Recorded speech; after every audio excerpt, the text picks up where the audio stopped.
नमस्कार दोस्तों, welcome to current affairs. Bharat और वियतनाम ने म्यूचुअल लॉजिस्टिक सपोर्ट पर एक एमओयू साइन किया। यहाँ पर आप देख सकते हो आर्टिकल, इंडिया वियतनाम इंक्विजन statement military logistic support pact to enhance defence cooperation. दोनों देश एक दूसरे के मिलिट्री बेसिस यूज कर पाएंगे। Rajnath Singh ji south east Asian country में विजिटिंग के लिए गए हैं। वहाँ जनरल फान वैन गियांग से मिले और उन्होंने एक स्टेटमेंट में कहा कि दोनों के बीच bilateral defence engagement and regional and global issues को आगे बढ़ाने के लिए इफेक्टिव एंड प्रैक्टिकल इनिशिएटिव्स पर चर्चा हुई। तो इस वीडियो में आपको काफी कुछ बताऊंगी, सो इस वीडियो को एंड तक जरूर देखिएगा। और आपने अभी तक हमारे चैनल को सब्सक्राइब नहीं किया है तो जरूर से सब्सक्राइब कर लीजिएगा, ताकि हमारे वीडियो की लेटेस्ट नोटिफिकेशन आप सभी को सबसे पहले मिल सके। राजनाथ सिंह जी ने कहा, हमारे close defence and security cooperation एक इम्पोर्टेंट फैक्टर है इंडो पैसिफिक रीजन में स्थिरता का। भारत ने इस टाइप का अग्रीमेंट यूएसए के साथ साइन कर रखा है। कई देश है जिसके साथ इंडिया ने लॉजिस्टिक्स पैक्ट साइन कर लिया है। फ्रांस, सिंगापुर, जापान, ऑस्ट्रेलिया, ये सभी के साथ साइन किया है। लॉजिस्टिक अग्रीमेंट्स एक एडमिनिस्ट्रेटिव अरेंजमेंट है जो फ्यूल एक्सचेंज के लिए मिलिट्री फैसिलिटीज तक पहुंच की फैसिलिटी देता है। दोनों मिनिस्टर्स ने वियतनाम को दी गई $500 मिलियन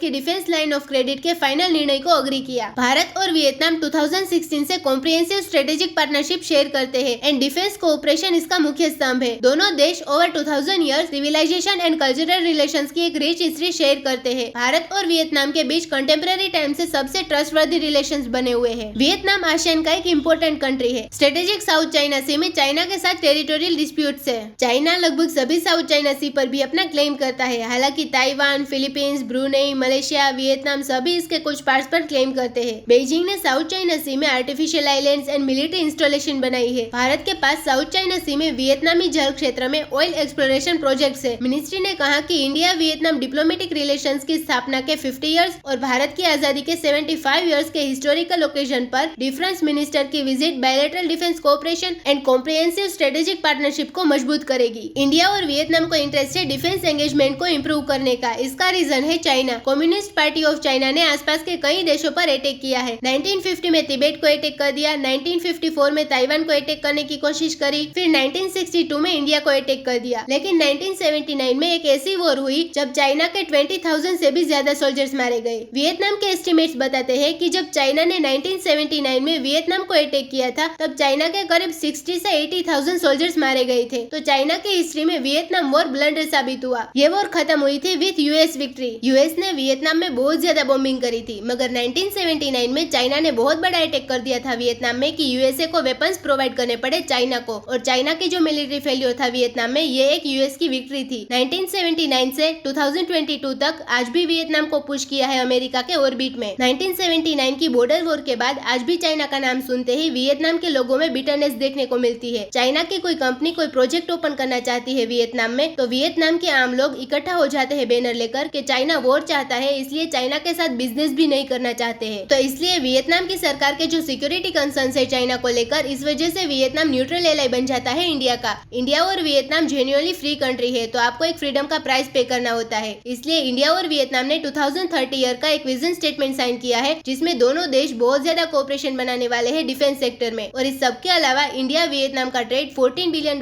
तक पहुंच चुका है। रशिया से भी ज्यादा ट्रेड इंडिया वियतनाम के साथ करता है। इंडिया के एक्सपोर्ट्स है टू वियतनाम 6.7 बिलियन और वियतनाम के एक्सपोर्ट्स है टू इंडिया $7.8 बिलियन। तो रफली आप कह सकते हैं ट्रेड काफी बैलेंस्ड है। तो हमें यहाँ ट्रेड इंक्रीज करने की कोशिश करनी चाहिए, क्योंकि वियतनाम इन द फ्यूचर एक मेजर इकोनॉमी बन जाए। अगर ट्रेड ज्यादा होगा तो वियतनाम इकोनॉमिकली इंडिपेंडेंट रहेगा और दोनों देशों के बीच में अच्छे रिलेशंस बने रहेंगे।